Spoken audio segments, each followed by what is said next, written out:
Olá pessoal, tudo bem? Bem-vindos a mais um episódio do nosso podcast chamado O Mundo Mudou. Meu nome é Eric Slavski, vocês podem me encontrar em qualquer rede social por @falecoh. Eu sou UX designer, produtor multimídia, estou morando aqui em São Paulo e tenho como missão desse podcast compartilhar com vocês boa parte das minhas experiências, eventos, cursos que faço relacionados a design, educação e tecnologia de uma forma bem descontraída. Também faço algumas entrevistas, faço os bate-papos e por isso hoje tenho um convidado muito especial aqui que eu trago para vocês. O nome dele é Vitor Andreotti, ele é um amigo meu de infância que eu conheci lá no sul, lá em Guaíba, cidadezinha do lado de Porto Alegre. Ele é engenheiro de software e trabalha numa empresa de tecnologia lá dos Estados Unidos, utilizando uma linguagem que a gente não conhece muito bem, mas que a gente utiliza diariamente no nosso celular e a gente nem sabia. Nesse bate-papo a gente vai lembrar algumas das nossas memórias de infância, escolas de tecnologia que a gente passou, enquanto ele foi flertando com software, com hardware, e também como ele foi parar nos Estados Unidos, fazendo um intercâmbio, um estágio e trabalhando nessa empresa que ele está hoje, já faz 4 anos, de forma remota aqui no Brasil. Ok? Então esse papo foi bem divertido, espero que vocês gostem. Não esqueçam, qualquer dúvida, sugestão, crítica, o que vocês quiserem conversar comigo, me marquem lá em qualquer rede social, @falecoh. Beleza? Então vamos com mais esse episódio, gente.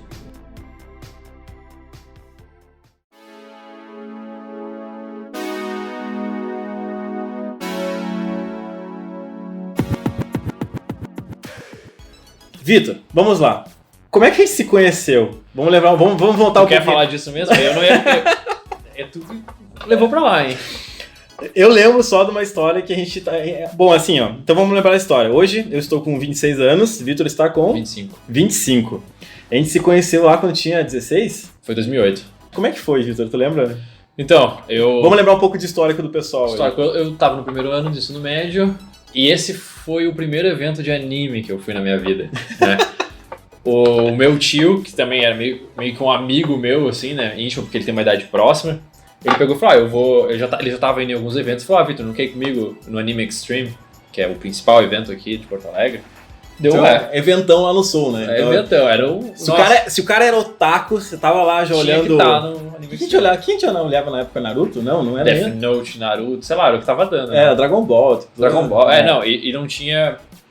Não era nem a época do Shippuden ainda, né? Isso era antes. Não era nem a época do Shippuden, Não, acho que foi o início. Foi o início do Shippuden. Calma, a gente vai chegar lá. Então, enfim, o Jack, né, o famoso Jack, Thiago, me convidou pro evento e tal, vamos. Tem um pessoal de Goiânia que tá organizando uma van. Conheço um cara, o cara nos coloca na van e tal. Então vamos lembrar, um pin ali no nosso mapa mundi desse nosso ouvinte. Então a gente tava lá em Porto Alegre, sul, mas a gente tava do lado de Porto Alegre ainda, que era Guaíba, tá? Então uma cidadezinha que a gente chama de cidade dormitório, que a galera vai dormir lá em Guaíba e vai trabalhar em Porto Alegre. Geralmente era assim. Então nós estávamos morando em Guaíba e tinha essa van, é isso? Isso, a van. E aí, né, chego nessa van, aí eu vejo, de cara já tem uns Zabos, eu acho, né, o Rodrigo, e aí eu vejo um Naruto, né. O Naruto que não tava com o cabelo pintado, eu acho. Já tava. Então, foi nessa época, gente, pra vocês terem uma ideia, que eu pintei meu cabelo de amarelo e ele ficou ruivo. Então eu era tipo o Naruto... Naruto ruivo. Era o Naruto o Naruto Rony Weasley, pra vocês terem uma ideia, assim. Era sensacional. Depois em breve nas redes... Tem fotos. Então, aí... O que a gente fazia nessa época aí, você lembra mais ou menos? O que a gente fazia? Tipo, a gente tava no ensino médio. Eu tava no primeiro ano. Primeiro ano do ensino médio. 2008, primeiro ano. Tinha acabado de começar, talvez meio do ensino médio. Não lembro que época que foi esse evento. Eu acho que eu tava no segundo ano, alguma coisa assim. Eu sei que eu tava lá no Premen, que era uma escola lá do sul. Tu tava estudando onde? Eu estava no Santo Inácio, que era em Porto Alegre. Fazia técnico. Era uma escola de ensino médio com técnico e eu tava lá. Aí eu já tava meio que vivendo esse negócio Guaíba, Porto Alegre. Dormi em Guaíba e estudei em Porto Alegre. Isso. Então a gente tinha muito essa cultura mesmo de viver numa cidade e estudar ou trabalhar. Estudar ou trabalhar em outra, né? Hoje eu sou designer, você já você dev, né? Então a gente pode chamar de dev ou não? Engenheiro de computação, mas atuo como engenheiro de software, né? Então, um engenheiro de software com um designer aqui. Tu tinha essa noção de que tu ia se tornar um engenheiro de software naquela época, assim? Como é que era? Vamos só lembrar, assim, que eu gosto sempre de trazer pro pessoal que tá ouvindo também, um pouco dessa visão, assim, que como a gente tava lá e como a gente se tornou hoje e como foi um pouco desse nosso caminho, assim. Como é que tu via isso nessa época? Assim? Naquela época, de forma alguma, não imaginava que eu hoje ia ser engenheiro de software. Mas eu já estava fazendo um técnico em informática lá em Porto Alegre, né? Porque meus pais meio que me me incentivaram, eu fui pesquisar sobre a escola, eu gostei. Mas logo antes disso, lá pela minha 7ª, 8ª série, eu tinha na cabeça que eu ia ser arquiteto. Tinha na cabeça. Já era exatas, pelo menos. Né? Pelo menos já tinha. Mas eu queria ser arquiteto por algum motivo. Arquiteto. Mas daí eu comecei o técnico e eu comecei a me interessar por programação. A gente começou a aprender C lá. No primeiro ano eu já tinha contato com a linguagem de programação, né? Foi legal, eu tinha 14 anos, eu já estava programando. E aí eu fui me interessando, daí foi crescendo essa vontade, eu queria aprender mais, ir atrás. Tanto que no meu segundo ano, daí eu não satisfeito, encontrei outro técnico em Guaíba, de graça, o Solon. Que daí tem outro link contigo, porque tu fez o Solon também. E aí eu fiz o Solon, que daí era técnico em gerenciamento de redes. Aí esse técnico já me deu uma outra visão, porque o Santo Inácio era bem focado em software, e o Solon já tinha essa área mais de TI, né, assim, né, tecnologia da informação. Isso, nessa mesma época, então assim, lá em Porto Alegre, lá em Guaíba, tinha um curso técnico, que era o Solon Tavares, é uma escola técnica, que tinham 3 cursos que eu me lembro, que era o Sistema de Informação, Desenvolvimento de Software... Gerenciamento de redes. Desenvolvimento de Software e o Gerenciamento de redes. Isso, então, eu gostava que nessa época eu estava muito... fissurado assim, em aprender a mexer em Photoshop, em fazer jogos em casa. Pra mim é RPG Maker. RPG Maker. Nossa, eu lembro dessa fase. A gente tava meio que nessa fase de... Cara, era internet de escada passando por uma banda larga, né? A gente tinha os grupos de MSN. Então tipo, a gente tinha era muito legal que tinha toda essa comunidade em volta. Tipo, a gente tinha nosso grupo do chat que a gente falava que era nessa comunidade em volta de coisas que a gente gostava, que era anime, os jogos e essas coisas de meio que de informática, assim, tinha pessoas mais focadas em informática ainda, assim, em tecnologia, mas que a gente gostava. Então, eu também estava nessa parte do Solon Tavares lá, porque eu lembro que eu não achei nada relacionado a design, nem sabia o que era design também, tinha esse curso gratuito e eu fui pro Solon Tavares. E tu, então, já estava nessa fase também, que tava fazendo algo em Porto Alegre, mas também achou o Solon Tavares, a gente se encontrava por lá também, né? Só que acho que tu entrou um ano antes, né? Isso. Eu lembro de terminou antes. Eu não cheguei nem a ter muito contato contigo lá. A gente falou sobre, porque a gente, nos finais de semana, tinha uns churrascos, uns guris, tipo, marcava jogatina. Mas aí eu lembro também que depois desse tempo, eu fui pro Senac, eu fui pra Porto Alegre, trabalhar bem nessa área do design também, bem no inicinho, né, lá, no gráfico e tudo mais, mas foi pra IERGS. O UERGS. O UERGS, isso. Vamos só situar, então, o que era o UERGS? A UERGS, ela é a Universidade Estadual do Rio Grande do Sul, é uma universidade multicamp, né? Ela está, se eu não me engano, em 24, 25 cidades no Rio Grande do Sul, então ela tem várias pequenas unidades, né? Cada unidade tem 1, 2, 3 cursos no máximo, tirando acho que Porto Alegre, que tem mais cursos agora, que é um campus mesmo. Aí eu acabei conhecendo a UERGS por culpa do Solon. Porque o Solon divide... É verdade, fica do lado, divide terreno, é o mesmo terreno, eles dividem terreno, né? Lembrando que essa escola que é a Solon mais a UERGS era um terreno baldio do Detran, né? Não era do Detran, o que era? Ainda tá lá, é do Dyer. Do Dyer. O Dyer ainda tá lá. Então assim, imagine um órgão que tinha um terreno que tinha assim um monte de carro...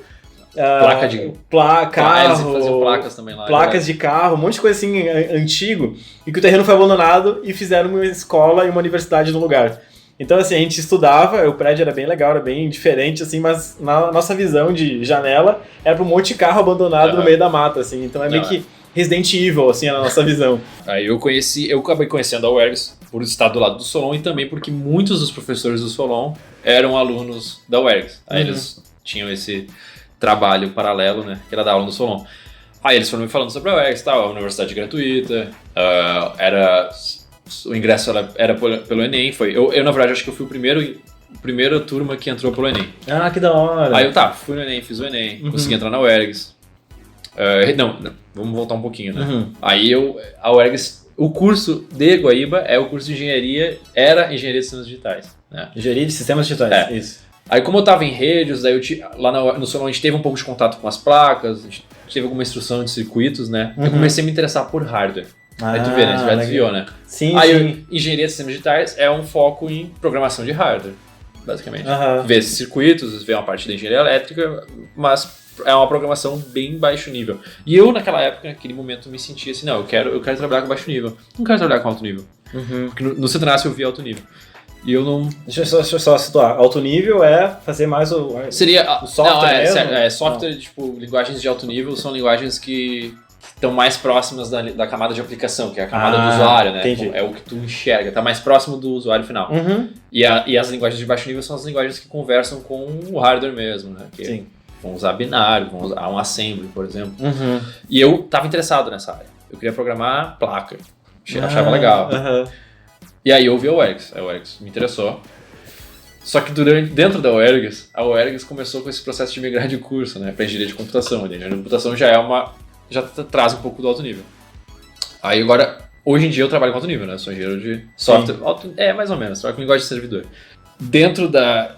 Não, vamos voltar... Sim, é muito confuso, cara, porque eu estudei. A gente tá falando de 3 cursos diferentes que eu fiz. Pois é, não, muito confuso, cara. Isso que é louco, porque eu peguei, não foi numa linha reta, assim, não fui, cara, foi um ping-pong. Porque, eu comecei no Sinácio, fiz um ensino médio e técnico lá, fui pro Solon. No Solon, me indicaram para um estágio. Foi o meu primeiro estágio, que foi gerenciamento de redes. Eu fui trabalhar como meio que gerente, com outro rapaz lá como gerente de rede, numa empresa de outdoor.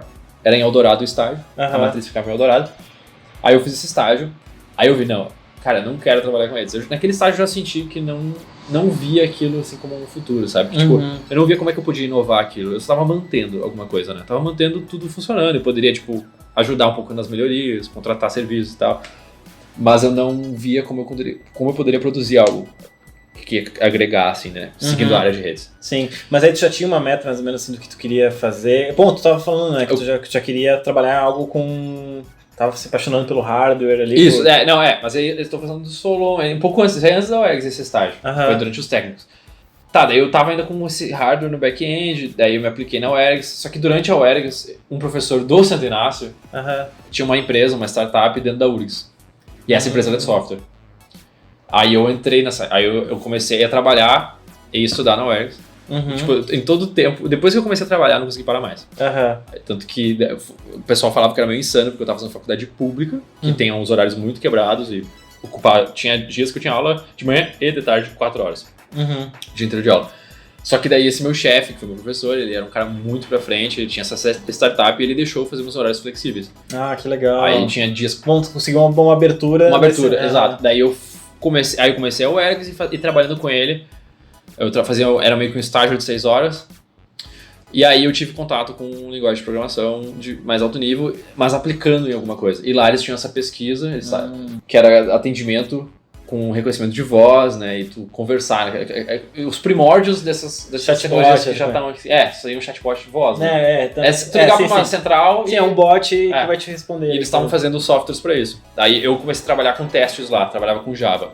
Na época eu achei, nossa, que legal Java. Hoje em dia eu odeio Java. Sim. Tu já trabalhou um pouco com linguagem, sabe do Java, né? Sim. Enfim, aí eu comecei a me interessar com linguagem de alto nível. Só que daí ao mesmo tempo eu tava na UERGS, que via coisas de baixo nível. E daí com o tempo eu fiquei dividido, assim, tô vendo aqui hardware, mas eu já tô meio interessado por software, trabalhando com software. Mas nisso a UERGS mudou de currículo e foi para um currículo de engenharia de computação, mudou de curso. E eu quis mudar, e aí eu meio que, não, legal, vai ficar mais próximo, vou continuar na UERGS. Vou abraçar isso, porque eu já tava meio que cogitando, será que eu tô no curso certo? E aí, será que eu quero hardware mesmo? Dentro da UERGS surgiu outra oportunidade de bandeja, que foi o programa Ciência Sem Fronteiras. Isso foi dentro da UERGS? Porque assim, uma outra coisa que eu até comentei com o Vitor antes da essa entrevista aqui, é que eu lembro uma coisa que foi muito marcante pra mim, assim, foi uma vez que o Vitor me levou pra conhecer a URGS, que era lá em Porto Alegre, mas era uma parte mais zona sul de Porto Alegre, né? Eu sei que era distante. Não, perto de Viamão, era no Campus do Vale. Que era distante pra caramba, assim. Eu trabalhava na URGS do Campus do Vale. Então, gente, assim, era no meio do mato, gente. Era no meio do mato. Era no meio do mato, assim, só faltava ver umas vaquinhas, assim, andando, mas, tipo, tinha uma universidade, assim, um campus da universidade lá. E aí o Vitor me levou assim, cara, deixa eu lá te apresentar como é o campus pra tu conhecer. E aí eu vi que... Cara, aí eu fui lá, acho que era as primeiras vezes que eu vi um laboratório que tinha um monte de Mac, que tinha um pessoal, tinha gente lá na faculdade, eu vi o pessoal trabalhando e desenvolvendo. Cara, aqui pra mim me abriu muitos olhos, assim, de ver, nossa, o quanto não é só, tipo, não é só aula. O quanto é desenvolvimento, o quanto é pesquisa, o quanto é isso. Assim. Então, o quanto tu se envolveu com isso, assim? Eu tava trabalhando nesse projeto, sim. Quando eu te levei lá, eu tava lá, eu tinha que eu falei, eu quebrava meus horários na faculdade e quando dava, corria lá pra URGS pra trabalhar. Aí eu tava nessa empresa, que é a empresa Conexon, que foi meu professor no Santo Inácio. E ele era também era um colaborador em pesquisas dentro da URGS. Daí ele conseguiu integrar a empresa dele dentro de uma incubadora. Dentro da URGS tem é o SEI, se não me engano. Ele é uma incubadora de empresas, em qual os professores ou até empresas externas podem tentar aplicar e conseguir a incubação. Daí eles fornecem um escritório, fornecem internet e tudo mais. Semelhante na PUC, lá tem a Tecnopuc. Lá tem o SEI na URGS. É meio que semelhante. Acho que várias... Aqui em São Paulo eu já vi algumas empresas que têm bastante isso, assim, que é como trazer startups ou montar sua própria startup dentro da própria universidade. Exato. Assim. Então, eu não sei como estão as coisas hoje, eu não me inteirei, mas na época era assim, né? Então, daí eu comecei a trabalhar lá, daí eu estava inserido nesse ambiente, e os meus colegas de trabalho, eles eram alunos da URGS, né? Eu e mais uma menina, que era também do Centro Inácio, éramos os únicos que estão no nível técnico ainda, né? O resto já estava fazendo ciência da computação. Aí, foi uma experiência bem diferente, assim, bem legal. Comecei a me inserir, né? Porque eu tive uma sensação também de universidade lá dentro, assim, que eu não tive na UERGS, porque a UERGS, como era um curso só, a unidade de Guaíba, então a gente não tinha contato com outras pessoas. Lá, na URGS já tem, né? Eu saía pra almoçar lá, eu conhecia um pessoal diferente, conversava com outras pessoas. Então foi uma experiência diferente. Aí eu fiquei, se eu não me engano, trabalhei 1 ano e meio, 2 com o Daniel, lá na URGS. E aí, que nem eu comentei, que surgiu essa oportunidade do Ciência Sem Fronteiras. Como é que foi? Conta pra nós como foi esse lance que infelizmente hoje a gente não tem mais, é uma pena, né? Que cortaram muita coisa, né? Pra graduação não tem mais. Pra graduação não existe mais, é uma pena, porque eu já vi prós e contras, assim, já vi muita coisa falando sobre o Ciências Sem Fronteiras, mas eu queria, assim, ver como foi a tua experiência, assim, contar um pouquinho de o quanto tu aprendeu, porque eu acho que 2 coisas acho que a gente já consegue levar daqui, que a primeira é o quanto foi importante, por exemplo, para tu me convidar para conhecer o teu ambiente, conhecer a tua faculdade, conhecer o que tu estava trabalhando e tudo mais. Isso me abriu muito a cabeça também para a parte de tecnologia. Você sempre foi ótima para mim. Tanto que eu lembro que quando eu voltei, eu fiz uma arte lá do Peixe Urbano, que era, compre uma... Eu lembro disso. compre uma visita guiada. Cara, deve estar no Facebook em algum lugar ainda. Era Orkut. Nossa. Eu te mandei no Orkut isso. Mas, aquilo já foi legal, porque daí já fui abrir o Photoshop e eu fiz uma montagem. Quanto eu gostava disso, assim, eu gostava de criar coisas relacionadas ao dia a dia. A gente almoçou assim. junto também lá, né? Isso. No restaurante lá dentro. Então isso já me lembra uma coisa assim, que é o quanto foi rico pra mim e quanto é rico pras pessoas também, de vocês se interarem. Não só de ficar só grudado ao site das universidades. Ou conhecer. Tem aqueles dias, os dias de universidade aberta. Eu nunca cheguei aí. Mas eu lembro que quando eu fui pro Senac, quando eu fui trabalhar, na verdade fui conhecer produção multimídia, eu já tinha ido em uns 3 eventos de produção multimídia aberto, assim, tipo, na faculdade estava aberto, era para todo mundo ir lá conhecer a graduação, e eu fui lá e me meti, fui lá conhecer, fui ver como é que era o pessoal, fui ver se eu me encaixava lá. Tanto que no 3º encontro vinham pessoas falar comigo para me perguntar, e aí, como é que tá sendo a graduação? Eu falei, não, eu nem comecei ainda, vou começar semestre que vem. Do quanto eu já estava inteirado e gostei dentro do ambiente. E estava gostando daquilo, né? Então isso já fica uma coisa. E aí a segunda, acho que a gente entra agora nesse campo do Ciência Sem Fronteira, é o que eu até perguntei esses tempos no Twitter, né? O quanto vale a pena procurar alguma formação, alguma coisa no exterior também, o quanto a gente aprende, né? Quanto é rico. Então vamos lá. Como você chegou no Ciência Sem Fronteiras? Como isso apareceu para ti? Como foi? Vamos lá. Então, o governo, na época, começou a fazer uma forte campanha assim, dentro das universidades falando sobre Ciência Sem Fronteiras. No momento, eu não pensei assim, isso deve ser bem difícil, né? Tipo, eu não levei muito a sério, não. Como assim isso lá no exterior, né? Aluno de graduação, eu fiquei meio assim. Mas um colega meu, que é paulista, o Pedro, que se mudou para o Rio Grande do Sul para estudar na UERGS, ele falou, não, eu vou me inscrever nisso aí, porque ele já era um cara meio que emancipado, assim, né? Ele já saiu de São Paulo, foi estudar no Rio Grande do Sul. Não tinha muita essa ligação. Não, ele não tinha uma ligação, e eu já estava meio preocupado, né? Pô, que legal. Sempre morei com a mãe, assim, eu era muito novo, tipo, 18 anos, no momento da inscrição eu devia ter uns 19 para 20, assim, né? Sim, isso fica naquele medo, né? Nossa, mas eu vou ir, como é que vai ser lá? Eu sei inglês o suficiente? Então, tinha os inglês também. E daí esse meu colega falou, não, Vitor, eu acho que tem que fazer, vamos aproveitar, porque precisava ter umas notas boas, eu tinha umas notas boas, e tinha esse negócio da prova do inglês, que é o TOEFL, né? A prova... tinha que ter também. Tinha que fazer a prova. E a gente, vamos...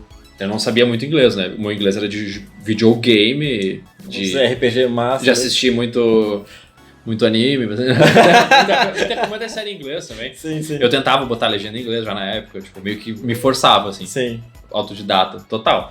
Mas daí uma professora da UERGS viu o nosso interesse e falou, olha, guris, eu sou de Porto Alegre, eu posso dar aula pra vocês de graça vocês querem ir pro Ciência Sem Fronteiras, praticando e fazer a prova do TOEFL lá em Porto Alegre, só tem que ir em Porto Alegre. Daí o Pedro se olhou, eu já tinha um Corsinha lá, que eu paguei junto do estágio, juntei o dinheiro, minha mãe me ajudou um pouquinho, eu comprei o Corsinha. Falei, Pedro, a gente pode ir de Corsinha pra lá. Ah, que da hora, você não sabia. Aí fui eu, o Pedro, o Cássio, tu conhece, o nosso, e um outro amigo, outro colega. Daí, tá, vambora, vamos fazer essa aula, era uma vez por semana, ela só deixava de falar inglês dentro da aula, a gente tinha que levar alguma coisa de cultura pra falar sobre, né? Ela fazia um negócio bem interativo, assim. Que legal. Aí eu já tive foi minha primeira experiência tentando falar inglês. Uhum.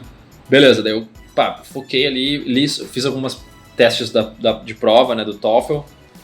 Aí eu fiz a prova, daí eu consegui uma nota meio que intermediária, mas já era o suficiente pra ir na categoria que ficava 1 ano e meio no Ciência Sem Fronteiras, que eram 6 meses de inglês, 1 ano de acadêmico, né, tipo 2 semestres de faculdade, e depois tu tinha o verão americano, 3 meses pra fazer algum estágio, alguma pesquisa, né? Cara, que legal. Eu achei que era tudo ao mesmo tempo, assim. Então, sei lá, de manhã tu estudava inglês, à tarde tu estudava alguma coisa. Tudo separado, Quem já tinha o inglês suficiente ficava só esse 1 ano e fazia o estágio. Quem não tinha, que nem eu fiquei uma nota intermediária, aí eu tinha que fazer 6 meses de inglês, né? Deu 5. Tá, daí nesse processo também tinha que aplicar para 3 universidades. E daí eu, vou ter que pesquisar as universidades. Eu peguei o ranking de universidades de engenharia de computação, porque tu tem que fazer o teu curso, né? Tu tem que ir pra uma universidade que tem o teu curso, né? Sim, e é tu que escolhia, né? Então... Tu meio que dava as tuas sugestões, assim, do que tu se interessa e fazia um essay lá, uma redação, dizendo por que tu quer ir pra elas, né? Qual motivo, né? Entendi. E aí eu escolhi 3. Na época eu fui lá, eu li o ranking das engenharias de computação. Aí eu botei a UC Berkeley. Eu botei 2 da Califórnia, né? Outra acho que foi o UCLA. E a terceira foi a Rice University, que é uma faculdade privada que fica em Houston, no Texas. E ela estava, se eu não me engano, na época, devia ser, acho que 9ª colocação. Porque tem algumas universidades que não eram parceiras do programa, né? Tipo, algumas poucas, assim, Ivy Leagues lá, que acho que não dava pra tentar se inscrever. Eu não lembro se eu cheguei a tentar. Eu nem tentei botar o MIT, porque diziam que era, tipo, impossível. Daí eu nem pensei, eu descartei, acho que os 3 primeiros do ranking. Enfim, e aí... Isso eu fiz a prova em agosto e lá em fevereiro eu recebi a certificação. Fevereiro? Lá por fevereiro eu fui receber nossa, bastante tempo. Não, fevereiro minto. Foi antes. Foi por dezembro. Eu lembro que eu já tava de férias, lá no início das férias isso. Daí eu recebi a carta de aceite do programa Ciência Sem Fronteiras, cara, que foi uma emoção. Cara, isso é muito legal. Sem tamanho. Daí veio justamente uma das minhas opções, que foi a Rice University. A Rice University. Eu caí, eu consegui meio que cair numa que eu escolhi, né? Isso é onde? Ficava onde? Em Houston, no Texas. Em Houston, que legal. Aí tá, eu teria que fazer o inglês e se eu refaria o TOEFL, né? Que é a prova. E se eu conseguisse a nota mínima pra entrar na Rice, eu entrava, né? Tá, já tinha feito um TOEFL antes? Sim, mas aí como eu não tinha uma nota pra entrar direto na faculdade, eu tive uma nota pra fazer o programa, mas fazendo inglês antes. E daí no meio aí depois dos 6 meses você tem que reprovar, refazer a prova, né? Caramba! E a prova era mais difícil, porque a prova que a gente fez no Brasil, o TOEFL, ele é o TOEFL Paper-Based, e aí era só interpretação de texto, era só escrito, né?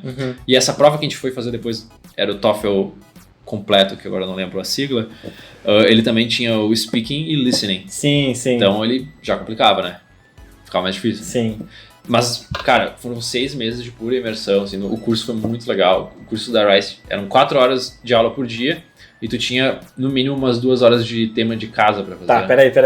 A gente já avançou. Avançou muito. Avançou porque agora a emoção bateu agora. Vamos lá, você chegou uma carta dizendo assim, você foi aceite e tal, era um e-mail.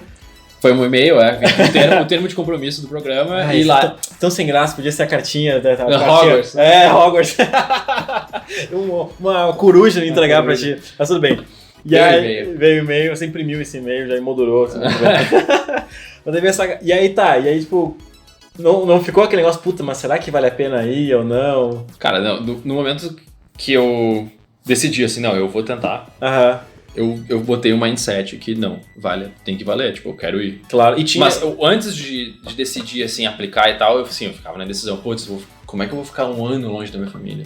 Eu achava impensável, né? E eu sei que tinha ajuda de governo, o governo ajudava em alguma coisa, né? Tipo, de custo e tal. Sim, não, o governo pagava a tuition, que seriam os semestres, pagava o curso de inglês, pagava a estadia, pagava a alimentação e pagava uma bolsa de $300 no mês. Nossa. Tu tinha tudo pago, mais $300. Mas aí a passagem tinha que ser contigo. Passagem de avião pagavam também. Eles tinham um auxílio do deslocamento. Eles mandavam um valor. Se tu conseguisse uma passagem barata, bom pra ti. Aí sobrava mais deslocamento. Eles mandavam também mais $1.000 pra comprar um notebook. Caramba! Ou o material, no caso, o material escolar. Sim. No meu caso, eu comprei um notebook, eu não tinha um notebook tão bom na época, né? Não, mas Foi isso já isso. Cara, não, é uma puta cara, ajuda, né? Não, é uma ajuda que tu não passa nenhum pouco de trabalho. Pra você ter noção, eu fiquei em um... eu fui fazer o inglês primeiro, quem não é aluno não pode ficar alojado dentro do campus, né? Que, tipo, eu era um aluno de inglês, é uma extensão, não era aluno da faculdade ainda, quando eu cheguei. Entendi. Fazer o inglês. E aí, como não podia ficar lá, a universidade nos alocou pra um hotel, cara. Não. Eu morei quase 6 meses em um hotel. Caramba! Era uma parte hotel, com cozinha e tudo. E ainda tipo, a gente tinha a opção de cozinhar, mas a gente tinha 3 refeições na universidade. Café da manhã, almoço e janta. Tinham 6 lugares que a gente podia ir comer, cara. Sim. Diferentes. 6 restaurantes lá dentro da universidade. Com cardápio super completo. E a gente tinha o app, conseguia ver o que ia ter e tal. Era demais. Acho que foi a época que eu melhor me alimentei na vida, né? Porque, tipo, tinha massa de salada. Sim. Enfim. Então, mas daí tu foi sozinho? Tinha pessoas, tipo, tinha algum conhecido que Ninguém. tu Não conheci ninguém. Foram pra Rice, cara, agora não lembro quantos foram, mas não foram 10 nessa chamada minha, mas tinham outros brasileiros de outra chamada lá também.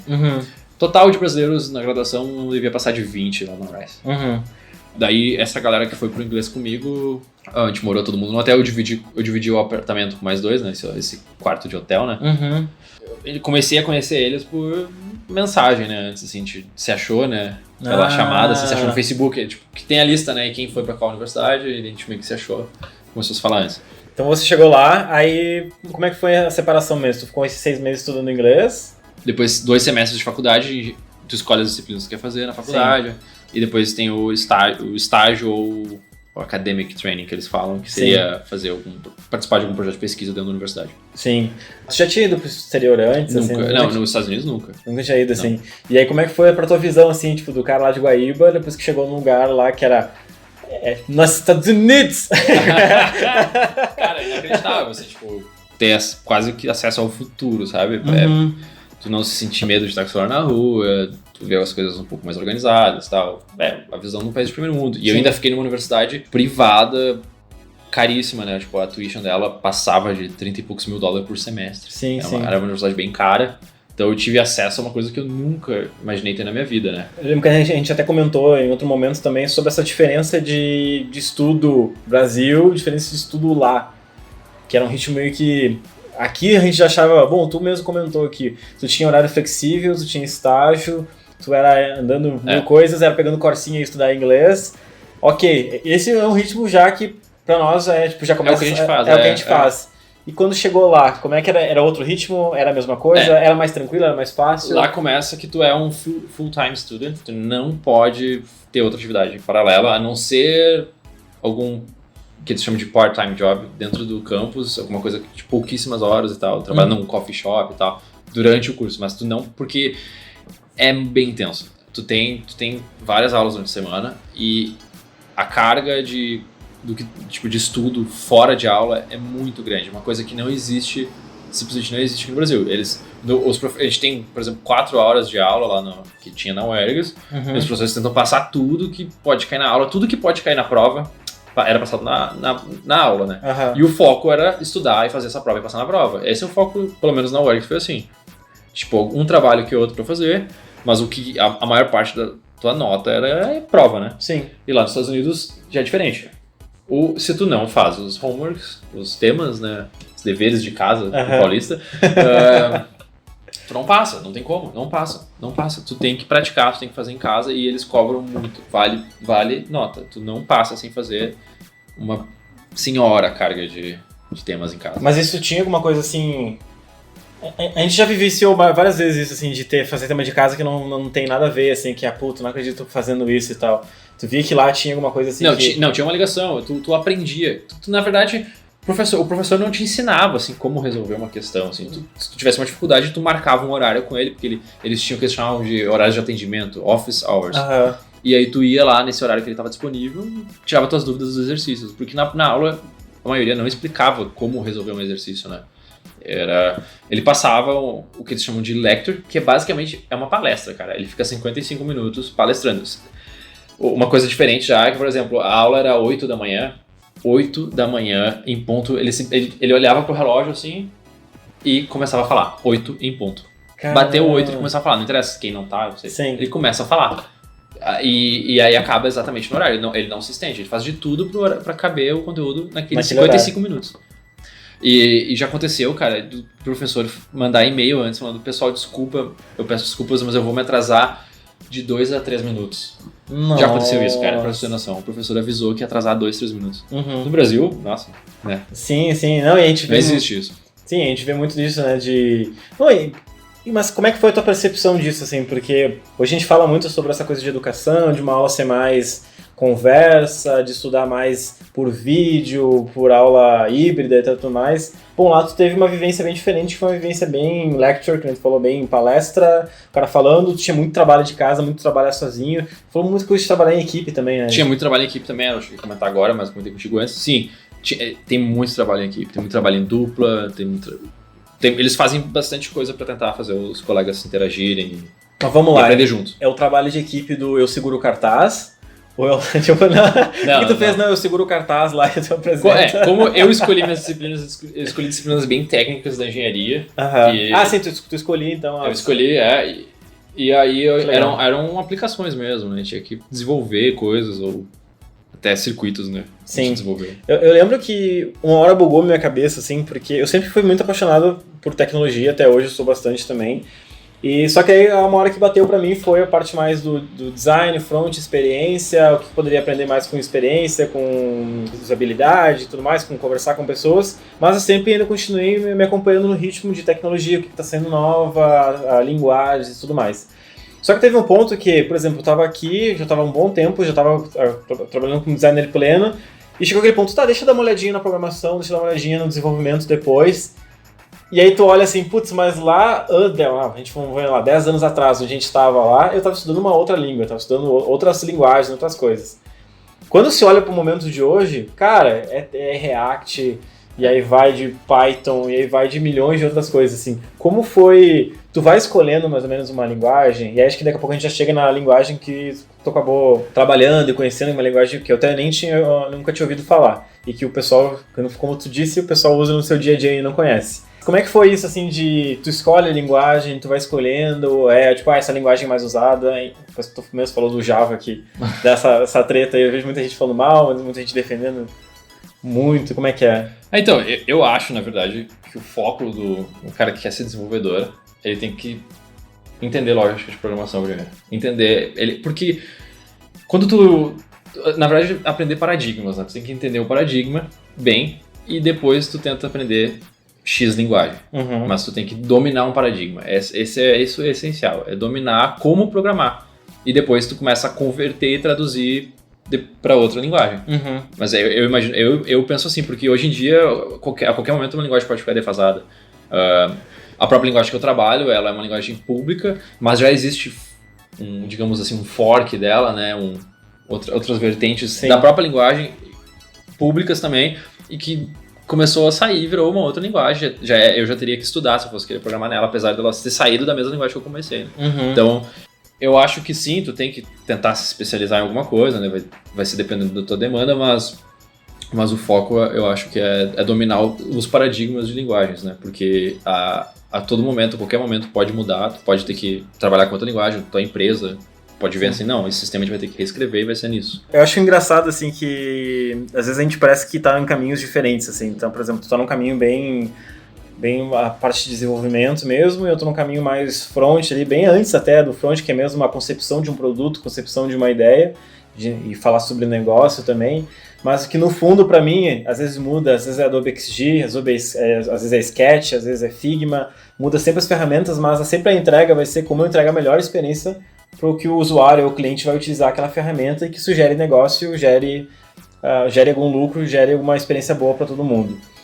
Mas eu vejo que para a parte de desenvolvimento também é algo bem semelhante, que não importa as linguagens, tem que pensar um pouco dessa lógica e fazer aquilo funcionar, né? Exato, tem que entender o que tem que entrar, o que tem que sair. E tu tem que saber também um parâmetro de quanto tempo tem que demorar para entregar isso, né? Sim. Entendeu? É isso, né? Na linguagem de programação é isso. O que entra, o que sai aqui e quanto tempo para processar. Você tem um limite, você tem que trabalhar nisso. E aí falando então dessa linguagem, então, daqui a pouco ele já fala o nome, que o nome é bem legal. Tu tava lá então, tava na Rice, tava estudando, e aí chegou no momento de aí faço um estágio, como é que foi? Então, e aí começou a trabalhar, aí foi o teu momento de quero trabalhar aqui. Como eu comentei, no final do Ciência e Fronteiras você tem essa opção de fazer um estágio, se trabalhar dentro de uma universidade. E eu decidi, não, eu quero ter uma experiência numa empresa, porque, pô, eu tô aqui no país do software, das empresas grandes e tal, eu preciso fazer um estágio numa empresa. Aí eu fiquei sabendo que ia ter essa feira de carreiras, né, dentro da universidade. Aí eu conversei com os brasileiros que já estavam lá e eles falaram, não, a gente foi ano passado, os caras que já estavam indo embora, né? A gente foi ano passado e não deu certo, eles não querem empregar a gente porque no Ciência e Fronteiras, o tempo que tu ficar fora é o tempo que depois que tu voltar tu tem que ficar no Brasil, tu não pode se mudar, né? Eles usaram essa cláusula de proteção, porque eles não vão bancar uma pessoa, daí daqui a pouco uma empresa pega o cara, banca o visto dele e o cara não volta mais. Sim, então é um investimento pro Brasil, né? Tu tem que voltar. Tu fica um ano lá. No caso eu fiquei um ano e meio, eu tinha que voltar pro Brasil e ficar um ano e meio no Brasil. Não poderia aplicar para um visto de trabalho em outro lugar. Ah, entendi. É uma cláusula de proteção. Então, as empresas, pelo que o pessoal estava me falando, as empresas tinham esse receio de contratar os brasileiros, porque elas não poderiam contratar eles, né? Tipo, eles iam lá, investiam dinheiro no estagiário, ensinar ele e tudo mais, e depois não iam poder continuar com ele. Daí, me deram isso aí, mas eu pensei, não, eu vou tentar igual. Fui lá, imprimi uns 20 currículos, fiz um currículo bem bonitinho, assim, diferente e tal. Sim. E aí fui falando, empresa por empresa. Bom, e aí já foi, tipo, o currículo todo em inglês, já foi todo... Não, claro, tudo em inglês. Sim, mas foi toda uma preparação diferente, tu já... acho que é diferente, né, uma entrevista aqui no Brasil pra uma entrevista já de, por exemplo, numa feira de...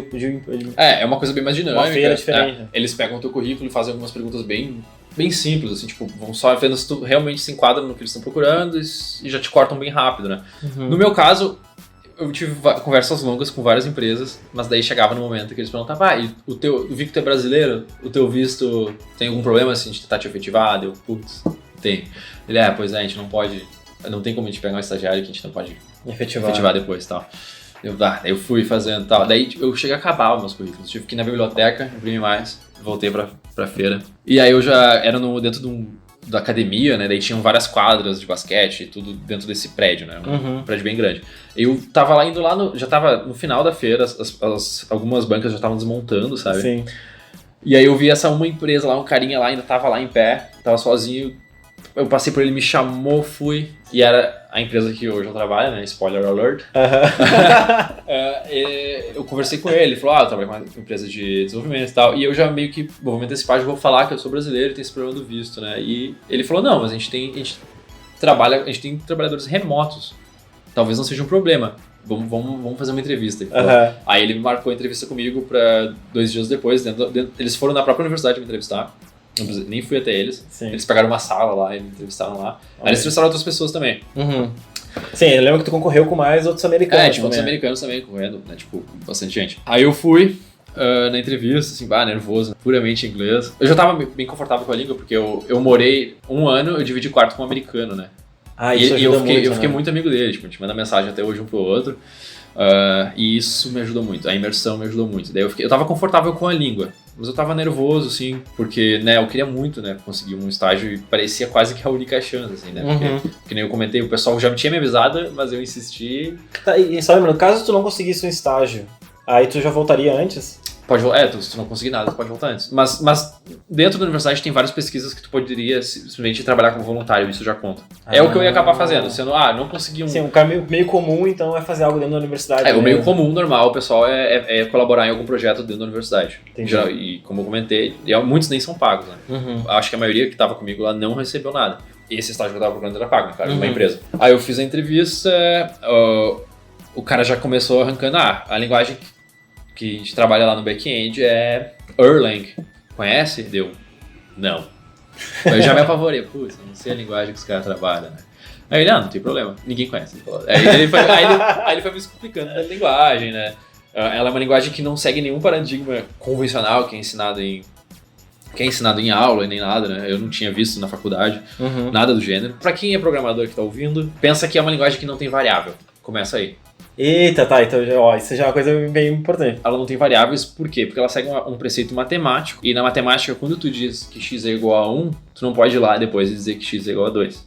No momento que tu diz, durante a linguagem, que tu falar x é igual a 1, depois que tu fizer qualquer outra operação com x igual a alguma coisa, ele vai tentar comparar, e nunca vai dar certo, né? Então tu não pode mudar mais o valor dele. Porém, como eu comentei, ela é uma linguagem funcional, tudo é baseado em funções. Então, apesar de ter essa limitação de não ter variável, tu chama outra função e daí meio que se renova, né? E existe um garbage collection, então tu não fica gastando memória. Enfim, eu não quero ficar muito técnico aqui. Tá, enfim, é uma linguagem diferente, eu nunca tinha ouvido falar, aí eu já fiquei cabreiro, né? Sim, mas achei importante lembrar também outra coisa. Isso é uma linguagem que tu falou que é bem direto com o servidor. Exato. Então, lembra daquela linguagem de alta, linguagem de baixa, isso que eu acho que é também legal trazer ela é uma linguagem que meio termo, né? Ela não é tão baixa quanto um assembly, mas ela é baixo nível sim, ela lida lá na camada dos protocolos TCP e IP, né? Então, e essa linguagem, pra quem não sabe, todo mundo, acho que no Brasil pelo menos, tem algum contato indireto com ela. Ela, por exemplo, é a linguagem do back-end do WhatsApp. O WhatsApp é um dos maiores colaboradores do Erlang, né, na comunidade, e é um dos principais exemplos que a gente tem, né? Que é um negócio massivo, né? Na verdade, o entrevistador te perguntou sobre a linguagem, né? E tu não sabia, tu falou, não, beleza, dou um jeito. Eu meio que me apavorei e tal. Putz, agora o cara não quer porque não. Daí ele me falou que não tem problema, porque ninguém sabe. Quase todo mundo que entra na empresa em posições de júnior ou de estagiário aprende ela, né? Porque eles não conseguem encontrar alguém, a não ser sênior. Aí eles até acham umas pessoas muito especializadas que já sabem a linguagem. Aí, beleza, eles falaram, vou te mandar um teste, tem uma semana pra entregar. Eu fiz o teste, era fazer um código simples em qualquer linguagem, né? Como eu gostava muito de C, eu fiz em C, era um parser lá. Enviei, eles, Vitor, aprovado, quer vir trabalhar, aceita esse salário X. O salário X era muito superior do que eu imaginava, daí eu fiquei, nossa, eu tô dentro. Que da hora. Aí eu peguei e fui. Pô, o caminho comum era não ganhar nada fazendo um trabalho na universidade. Exato. Um negócio de... Nossa, então, foi uma maravilha pra mim, porque eu tava com tudo bancado, entre aspas, pelo governo, né? E esse dinheiro eu ganhava pra guardar, né? Sim. Passei, né, também, aproveitei pra viajar no final do... Sim, eu até te perguntar isso. A gente depois já entra um pouquinho mais no teu trabalho, de como tu tá hoje também. Como tu foi, como tu voltou e tudo mais, mas ainda pela tua experiência na faculdade, assim, o quanto tu conseguiu aproveitar. Eu lembro quando tu me contou um caso de que alguém tentou baixar um arquivo pirata lá. Ah, sim, cara. Putz, como é que ele não ouça isso, né? Então, teve um cara do mestrado lá, vocês são engraçados, cara. Depois alguém vai ouvir isso aí, vai fazer legal os pontos. Mas se não quiser contar, né, Jorge? Não, mas tudo bem. Teve um caso de um rapaz que baixou, lá é um pouco mais... complicado, né? Negócio de pirataria, né? Se tu baixar torrents lá, a universidade ia apontar quem era e tu vai ter que pagar direito autoral depois. Sim, ele sabe direto quem é a pessoa que baixou qual computador. Tu tá logado na rede da faculdade, a faculdade sabe exatamente quem tu é, né? Tipo, chega em ti. E nesse cara, no caso foi a namorada dele que foi visitar ele, baixou algo impróprio e... Sim, aí descobriram e tal. Parece que foi $900 ainda, teve que tomar uma multa de direito autoral. Nossa, tem multa ainda dentro do negócio. Não. Sim, mas aí geralmente não ficava com medo, assim, não fica com certo receio, o que eu vou poder acessar. Por exemplo, quando tu tá conectado na rede do teu trabalho, quando tu tá conectado na tua rede de casa, assim, não fica com medo de receio, assim, não, acho que eu não posso acessar tal arquivo. Cara, eu cuidei muito, eu não usei. Não consegui, não tinha como baixar, cara. Tinha Netflix, aí eu comecei a usar o Netflix. E aí era a solução, né? Usar o Netflix e evitar baixar ao máximo. Um que outro conseguia, daí nos passava por HD, foi um negócio assim, sabe? A gente tava muito com medo de pisar na bola. Já um erro já recebe uma multa de $900, né? Então... Não dá. $900, nossa, a gente ganhava, a bolsa era $300, né? Então, imagina, 3 meses de bolsa. Sim. Fudeu, né? Sim, ok. E aí então tu foi trabalhar, qual é o nome da empresa? Alert Logic, é uma empresa que faz software de segurança de cloud. Alert Logic, Alerta Logic. Alert Logic, tá. Nessa empresa então... Como é que foi? Tipo, tu chegou lá direto na empresa tu trabalhava mesmo na sede da empresa? Eu trabalhei na sede, a sede é em Houston, a empresa tem escritórios na Colômbia, tem Belfast, e Cardiff, que é a capital do país de Gales, e tem Seattle, tem outros lugares nos Estados Unidos. Aí eu cheguei e trabalhei na sede, que é onde tinha a maior parte dos empregados, é uma empresa que tem uns 750, 800 funcionários hoje em dia. Aí eu cheguei nervoso, assim, né? Imagina, né? Trabalhar em inglês, cara. Isso deve ser bizarro. No início foi estranho. Geralmente o nosso primeiro dia de trabalho é o pior dia de trabalho. Sim. Porque parece que incomodando alguém. Ai, não, como é que faz essa coisa? Eu tinha essa sensação, eu tentava me isolar um pouco e tal, mas daí eles puxavam minha orelha. Não, Vitor, tem que perguntar. Aí foi uma regra até que eu uso pra minha vida. E hoje eu já apliquei ela com um cara que a gente tava treinando há pouco tempo. Ah, que legal. Seguinte, que é assim, ó, se tu ficou mais que 15 minutos trancado, não gasta mais tempo. Porque tu tá gastando, além do teu tempo, tu tá gastando o dinheiro da empresa, né? Tu travado ali pensando. Daí ele me falou, Vitor, se tu ficou mais de 15 minutos trancado em alguma coisa, vem falar comigo. Pede ajuda. Eu vou fazer, aí tu vai aprender isso aí, não vai acontecer de novo. E vai ser mais rápido, vai ser um processo mais rápido.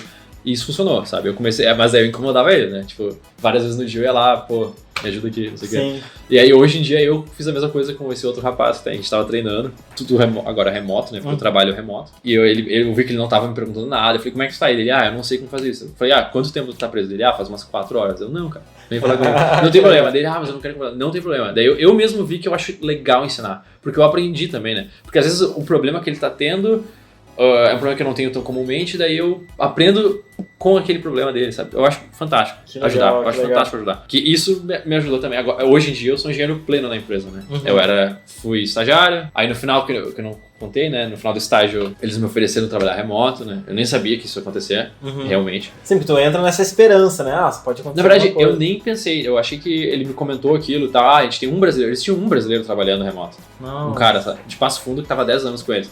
Passo Fundo ainda, lá do Sul ainda. Cara. Lá do Sul ainda. Aí eles tinham esse um cara trabalhando remoto, e eu pensei, nossa, eles nunca vão me contratar. Tipo, nem criei expectativa. Segui trabalhando normal, tá? 8 horas por dia, porque lá o estágio acontece no verão, aí não tem problema ele ser mais de 6 horas, né? Porque ele fica em tempo full time nele. Entendi. Tu só faz estágio quando tu tá nas férias de verão. Trabalhei normal e no final eles fizeram esse convite, né, pra trabalhar remoto. Nossa, eu fiquei realizado, né? Falei, nossa, e aí eu me preocupei, né? Eu falei, eu vou ter faculdade lá, né? Eu não terminei, eu tenho 2 anos de faculdade pra fazer.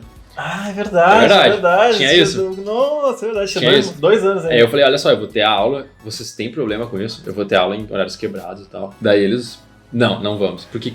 Vou ser bem sincero, a gente tem... Agora como tô 4 anos trabalhando com eles, eu vejo, é difícil achar gente, cara.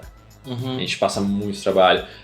Lá nos Estados Unidos, quando a gente acha, cara, dá 1 ano, essa pessoa provavelmente vai ir pra outro lugar, porque ainda mais lá eles não têm problema tipo, de mobilidade, assim. Eles não têm o menor problema de simplesmente mudar de cidade porque conseguiram um emprego melhor em outro lugar. Aqui no Brasil, pelo menos, principalmente lá no Sul, eu sinto que as pessoas têm muito medo de procurar um emprego aqui em São Paulo. Ou sair pra trabalhar em outro estado. Não tem, as pessoas tentam ficar próximas. E lá não tem isso, né? Então, quando a pessoa acha uma oportunidade melhor em outro lugar, ela simplesmente vai. Eles não têm tanto esse apego não tem. Tanto que os meus colegas de trabalho, os 2 trabalham mais próximos, eles estão morando em Houston lá agora, mas os 2 não são de lá, né? Eles foram pra lá a trabalho, estão lá a trabalho, então é uma cultura muito diferente, né? Sim. Mas vamos lá, então tu chegou aqui para trabalhar remoto e aí, pelo que tu me falou também, você trabalha com método ágil, trabalha ali com Scrum, com toda a parte de sprints e tal. Você já conhecia isso? Não. Foi apresentado isso lá? Eu tinha uma noção de Agile do estágio que eu fiz lá na URGS, que a gente tinha, assim, a gente tinha já a metodologia de fazer deles e tal, mas não entrava, assim, no âmago, assim, no negócio do Scrum, né? Sim. Aí lá, sim, eu fui. Entrou. Aqui, lá foi mesmo. É claro que a gente fere algumas regras, né? Eu já dei uma lida na metodologia lá na regra, a gente fere algumas regras, né? Não, e aí... Aqui e ali. Eu acho que isso que é bacana também. A gente adapta. Adapta. Pra nossa da forma melhor que a gente consegue desenvolver, né? Sim. Aí a gente tem, né? Nossa metodologia são a sprint de 2 semanas, tem planejamento uma vez por sprint e tem um grooming no meio, né? Que a gente ajusta, muda os pontos nas stories, né? Sim. Tudo isso aí que deve fazer. E aí foi legal, então, que daí, quando eu me mudei pra São Paulo, eu tava lá em Porto Alegre, tava trabalhando com consultor de design, surgiu essa oportunidade de vir pra São Paulo pra trabalhar na Terra, como coordenador do Bootcamp de UX, e aí tempos depois lá eu encontro que Vitor veio pra São Paulo também, tipo, de novo, né? De novo, assim, ironia, assim, destino, assim, opa, mas o Vitor tá aqui também? Aí o Vitor foi lá tomar um café comigo pra gente conversar, e aí teve um negócio muito louco, assim, que mas o quanto a gente conhecia mais ou menos fases da nossa vida, porque a gente ficou um bom tempo distante, assim, mas o quanto a gente sabia mais ou menos como estava o ritmo de cada um, porque a gente olhava os stories um no outro, assim, então, puta, o Eric fez tal coisa, o Eric se mudou pra São Paulo, o Eric tá em tal lugar. Isso é muito engraçado, né? Isso é muito engraçado, que hoje a gente não fala com a pessoa, às vezes, a gente tava muito tempo sem trocar uma mensagem. Sim. Mas a gente sabia onde o outro tava, o que ele tava fazendo, como é que tava a vida, tava tal lugar trabalhando, tinha uma noção, né? Muito engraçado isso, assim, como mudaram as coisas, né? Acho que pra ir fechando, assim, todo o nosso papo da tua jornada, de como foi hoje, então, Vitor está como engenheiro pleno. Engenheiro pleno, equivalente. Equivalente a um engenheiro pleno, tá trabalhando remoto, então, acho que, cara, isso é muito bacana, assim, porque eu também nunca imaginei que hoje, onde eu tô trabalhando, na Zup, como UX designer lá, né, mais como product designer, porque a gente pega o produto como inteiro, como UX, UI, mas que eu também tô pegando com um time remoto, assim, então como parte de um time eu tô aqui em São Paulo, parte do meu time tá em Minas Gerais, então eu faço encontros com eles lá para trocar uma ideia, ver quais são as necessidades deles, lá tá front-end, back-end, o time de teste também. Tu, então, continua com esse contato com o pessoal de lá, esse trabalho remoto, e aí tem alguns momentos que tu vai pra lá ainda também. Eu vou meio que uma vez por ano, a gente faz algum encontro, assim, do pessoal, eles me mandam pra lá. E pra mim é mais complicado ainda porque outra parte do meu time agora tá em Cardiff, no Reino Unido. Então a gente tem 3 fusos horários na equipe, né? Que é o pessoal no Reino Unido, eu aqui no Brasil e o pessoal em Houston, né? E às vezes o pessoal do Reino Unido tem uns 3 russos, daí às vezes eles estão na Rússia, né? Aí confunde mais ainda. É ajuste de horário, né? Mas, cara, e dá certo, segue, desenvolve, a gente revisa os códigos, faz as reuniões, tudo por videoconferência. Mas, Vitor, então, pra gente dar esse encerramento, assim, pra um cara hoje, assim, que tá procurando entrar nessa parte de desenvolvimento, o que tu poderia falar pro Vitor, assim, que tava lá um tempo atrás também, que tava se apaixonando por hardware, depois se apaixonou por linguagem, e aí foi indo, assim, o que tu daria, assim, de dica pra esse Vitor, assim, ou pra um possível Vitor que tá te escutando também, assim? Pro Vitor, eu falaria pra ele começar a estudar inglês mais cedo, hein? Estudar inglês mais cedo. Com certeza. Cara, inglês, claro, conhecimento técnico, com certeza, né? Mas é uma coisa que o Vitor fez, assim, de certa forma, ele foi atrás. Ele fez técnico, depois foi na faculdade e tal. Mas o inglês, cara, é a dica, assim. Por exemplo, eu hoje, uma vez, pelo menos, no mínimo uma vez por mês, eu recebo alguma proposta pelo próprio LinkedIn. E eu percebi o padrão. Eles vêm falar comigo, já vêm falando em inglês, às vezes até do Brasil, mas é um mínimo hoje em dia, porque tem muita equipe internacional. O caso meu mesmo, é uma equipe internacional, né? E a linguagem que a gente tá usando é o inglês. Cara, essa é a dica que eu daria pro pessoal jovem, de 17 anos, que tá começando. Foca no inglês, adquire fluência, junta uma grana, tenta estudar fora no inglês, que nem meu irmão fez agora, acabou ficando, né? Sim, pô, isso é uma coisa legal. Foi uma coisa que eu incentivei ele. Isso fui eu. E eu incentivei também a minha namorada, que agora é esposa. Eu também fiz ela fazer o curso de inglês lá, porque eu vi isso, que eu vi que mudou muito. Ela mesma já sentiu que mudou. E ela quer continuar estudando inglês, né? Então a gente vai tentar planejar mais adiante de ir pra lá de novo, pra ela continuar estudando inglês. Isso tá dizendo pra estudar o inglês fora, então é achar algum curso, alguma coisa? Achar alguma coisa fora. Minha dica é fora. Existem sim coisas boas aqui, tu pode, claro, aprender aqui. Eu comecei aprendendo aqui, né? A minha base que me levou pra lá foi aprendendo aqui. Mas assim, me sentir confortável de conversar em inglês, contar piada, ouvir, entender, é imersão. É imersão e é imersão com nativo. Que não, foi muito diferente, assim, quando eu tava fazendo inglês antes da Rice lá, esse inglês lá nos Estados Unidos mesmo, eu tinha colegas que não eram americanos. Então era uma comunicação mais devagar, né? Sim. Então aí daqui a pouco tu entrava num momento que tu não avançava muito mais, porque as pessoas falavam tudo meio que no mesmo ritmo e tal. A única pessoa que era nativa era o professor de inglês. Aí quando eu entrei pra faculdade, que daí eu era o único brasileiro. No meu prédio, eu morei num prédio que eu era o único brasileiro. Nossa. Então meu colega de quarto era americano. E daí ele me ajudava. E eu falei, cara, por favor, eles tinham eles se sentem mal, né, de te corrigir no inglês. Eles se sentem muito mal porque eles acham que é uma falta de educação. Aí eu falei pro meu colega, cara, pode me corrigir. Eu quero que tu me corrija porque eu quero melhorar. E daí ele ficava, tipo, não, é melhor falar isso. Às vezes nem era um erro, tipo, um erro da palavra, ele só falava assim, não, é melhor usar essa palavra. Usa essa palavra, fica mais natural. E daí eu tentei melhorar meu sotaque também. Tentei corrigir, assim, os vícios, né? E um curso de um mês, um curso de quando, assim, que tu... por exemplo, o curso que a Savana, que é a esposa do Vitor. Ela fez 2 meses. 2 meses. Já foi bom, já deu uma noção, mas ela mesma falou que acha que precisaria de mais uns 2, 3 meses. Então, acho que um meio ano, aí sim, aí eu acho que flui. E tentar a imersão, que nem eu comentei, né? Uma imersão máxima, assim. Mas tem, claro, que nem eu falei, eu aprendi, assim, me senti fluente, entre aspas, depois que eu terminei esse curso, mas ainda não era uma linguagem natural pra mim. Ficou natural quando eu fiquei na faculdade e depois imersão do trabalho, né? Sim, sim. Agora, hoje em dia, nossa, durante o dia, como eu fico sozinho, né, minha esposa fica trabalhando, eu fico o tempo todo me comunicando em inglês. Tipo, é chat, aí abre videoconferência tipo, o dia inteiro em inglês. Sim, Mesmo estando sim. aqui. Essa é uma alternativa também pra quem não tá com condições, né? Porque hoje em dia já tem algumas ferramentas que tu consegue fazer conversações com pessoas de fora, né? Existem aqueles professores e tal. Isso Sim, tu já consegue conversar direto com o nativo. direto com o né? nativo. E já é uma dica pra tentar fazer uma semi-imersão daqui. Uhum. Lê livros em inglês, compra livros em inglês, assiste séries com legenda em inglês, e quando der, tira essa legenda. Eu fiz assim antes de ir pra lá. Foi a parte da imersão que tu fez pra se preparar, né? Eu fui preparando assim já. Falei assim, eu tenho que ficar confortável com ver inglês, sabe, na minha frente. Sim, sim. E eu fiz isso. Ah, que da hora. Então aqui, encerramos então nosso bate-papo aqui com o Vitor. Me diz aí uma série, livro... Não vale Vingadores, porque eu não vi ainda também. Eu também não vi o Ultimato, não vi ainda. Não vimos ainda. Não comentem spoiler no... Não comentem spoiler no áudio, pelo amor de Deus.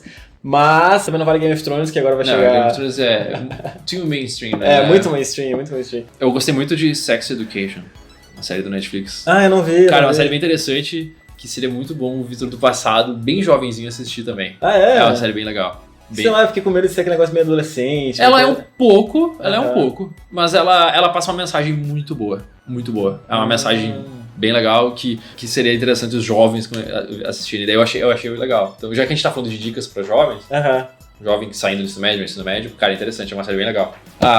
Quem quer ver ação, Jack Ryan, tem na Amazon Prime. Tá valendo, a Amazon Prime tá valendo assinar, eu tô curtindo, assim.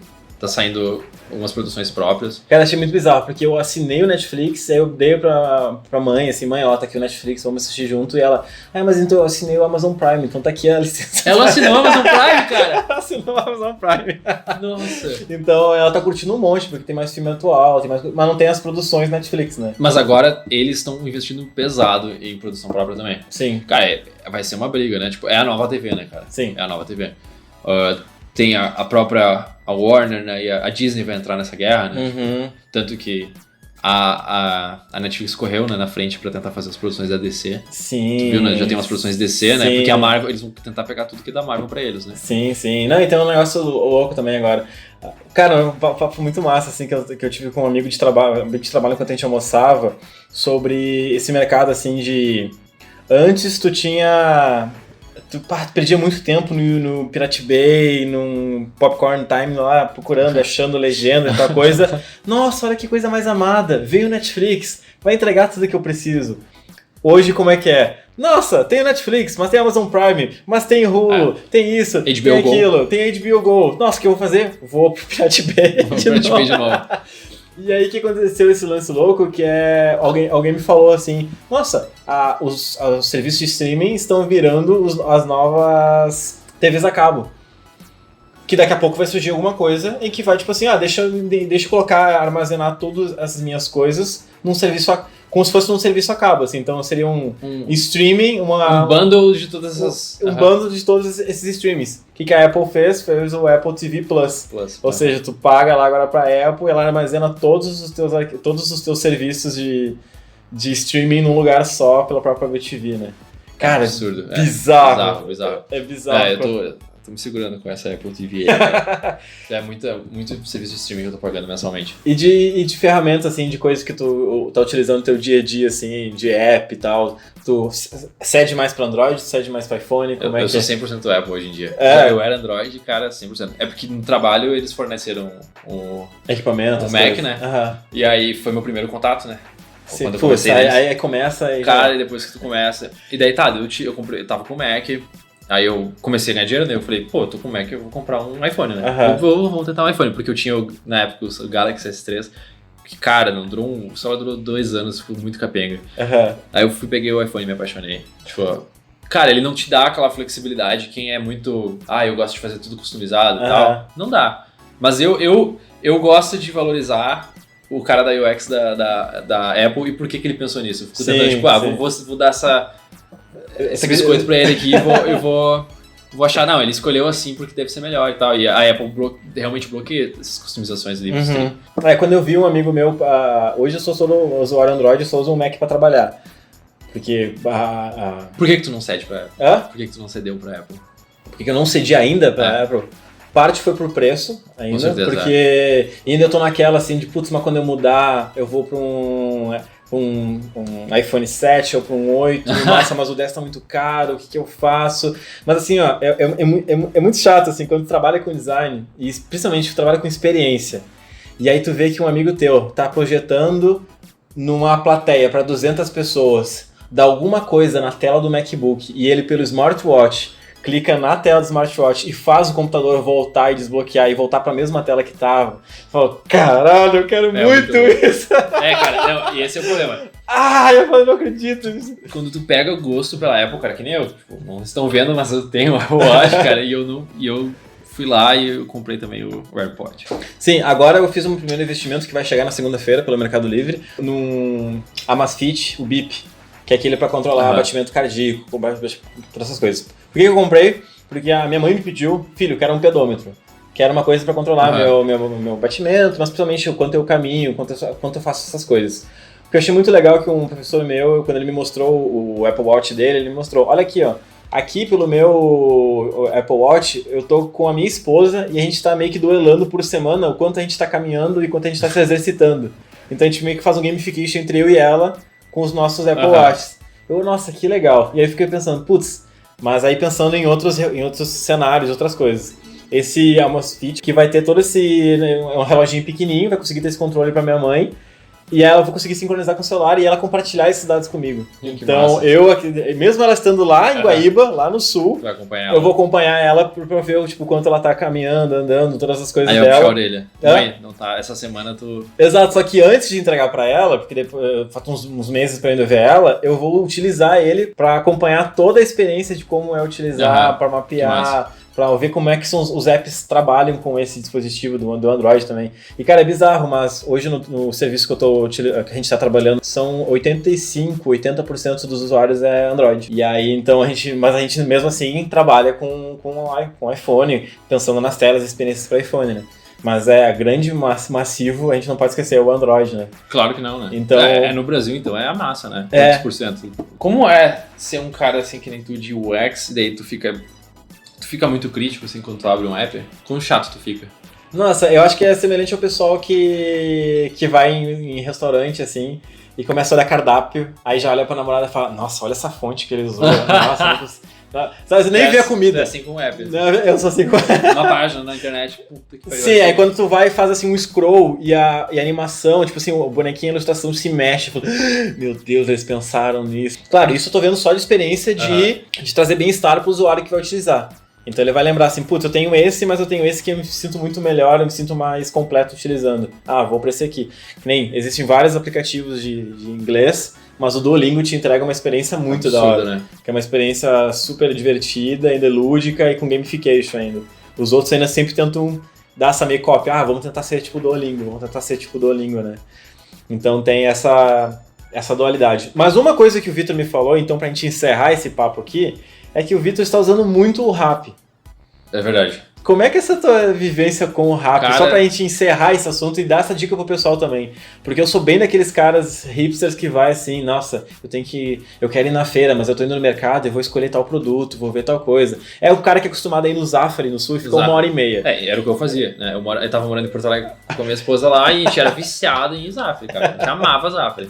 Aí você veio pra São Paulo. Quase não tem, né? Tem o Zafari, né? É o Zafari com acento aqui. Tem frequente. A gente vai no mercado pegar coisas tipo... Pegar um pão fresquinho, a gente vai lá e escolhe. Eu gosto de pegar carne no mercado também. Mas o que eu tô usando massivamente é o Rappi. Eu assinei o Prime. É R$20 por mês. Eu tô fazendo propaganda de graça dos caras. Daqui a pouco eles vão estar nos patrocinando aqui no podcast, tudo bem. Cara, e eu simplesmente encomendo tudo que eu posso por lá. Remédio, eu não pago... acima de 20... É R$20 por mês e qualquer compra acima de R$20 tu não paga o frete. E, por exemplo, queimou uma vez a resistência do meu chuveiro, eu descobri que tinha na Leroy Merlin e pedi pra um cara ir pegar. Tipo, dá pra pedir assim também. Sim, você pede e dá pra ir coisa, né? Especificamente no mercado, né? Eu vou lá no Carrefour, escolho e faço o meu rancho lá, venho em casa. Eu não preciso, como aqui eu não tenho mais carro, né? Sim, outra coisa que a gente faz muito lá no Sul, rancho, né? Rancho, né? Coisa que o pessoal paulista aqui não entende, mas rancho é tu comprar as coisas do mês inteiro. Então, nunca é do mês inteiro. Que nunca é do mês inteiro, que sempre acaba antes. Mas então tu acabou utilizando muito esse Rappi. Tô usando muito, cara. E daí eles têm muito cashback, promoção de cashback. Esses dias a gente gastou lá R$140 de compra no mercado. e ganhamos R$70 pra gastar em qualquer outra coisa. Tipo, basicamente, a gente, vamos comprar uma janta depois e tal. Então, tipo, eu acho que é uma dica boa pra quem tá aqui em São Paulo, cidade grande, funciona relativamente bem. Tem alguns probleminhas que outros, que às vezes não tem o produto, ou o cara não acha o produto, mas aí eles descontam direitinho, e se vier algo errado, eles te reembolsam, tipo, funciona bem. Sim. Funciona bem. Falando sobre o rap, eu achei sensacional com a estratégia que eles fizeram pra ir pro sul. Que imagina, o pessoal lá em média, quando eu trabalhei lá num projeto do Zafra, a gente descobriu que o pessoal em média na semana fica 1h30 dentro do Zafra.